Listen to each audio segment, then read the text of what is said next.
We're looking at a global revolution.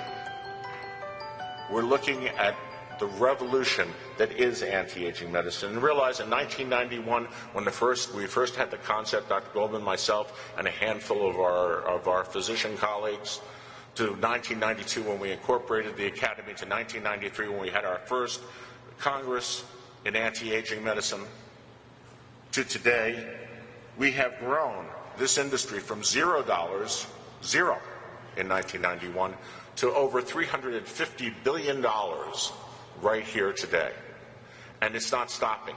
At current trends, we will exceed the figure of $1 trillion in the anti-aging medicine industry by the year 2025. Now, that's all good news. And that's great news. That's fantastic news.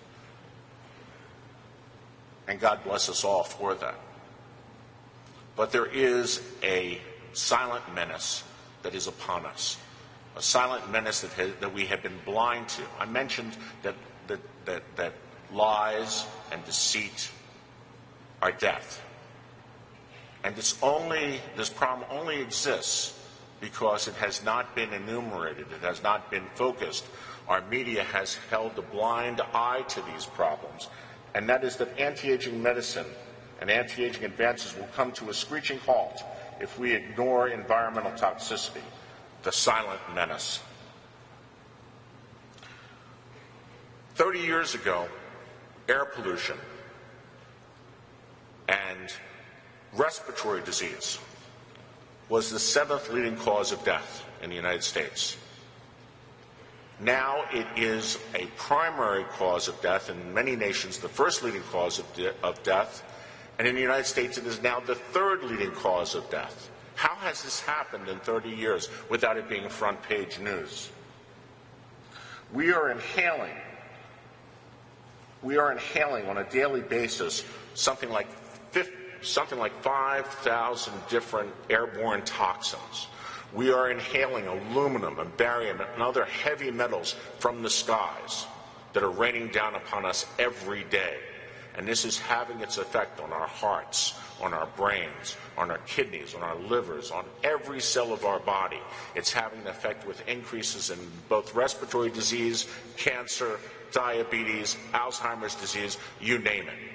But it doesn't reach the media. Where is the truth in that? Food.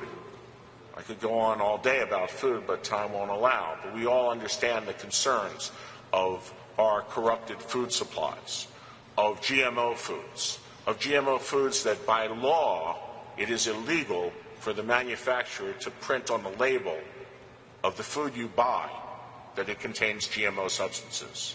Isn't that strange? You know, the truth doesn't need protection. The truth is self-evident. It's lies that need to be protected. GMO foods, which are in 90% of the processed foods that we eat in this country, have been banned by many countries around the world, including Israel and Russia and other European countries as well. Why is that? We know that GMO foods in experimental mice can lead to tumors and can lead to carcinogenicity. We know that GMO foods in humans has been proven to be associated with autoimmune disorders and digestive disorders. And it's occurring at an epidemic, a pandemic rate. But why is there no mention in the media? Our water is corrupted. The waters of America are corrupted, so much so that 41 million Americans are living with their daily water supply polluted with pharmaceutical drugs, polluted with antibiotics, sex hormones, anticonvulsants, mood stabilizers. 41 million Americans without safe water to drink. No mention in the media. Radio frequency. Radio frequency, which is all about us, which did not exist 100 years ago, but is all about us now. We are living in a sea of radio frequency, and it's radio frequency toxicity that has been associated with increased incidence of insomnia, to the tune of 70 million Americans. Radio frequency toxicity associated with tinnitus, 60 million Americans. Brain cancer, the fastest growing cancer type of the past 20 years, has been associated with radio frequency toxicity, specifically from cell phone towers and perhaps from cell phones as well. And the ubiquitous brain fog.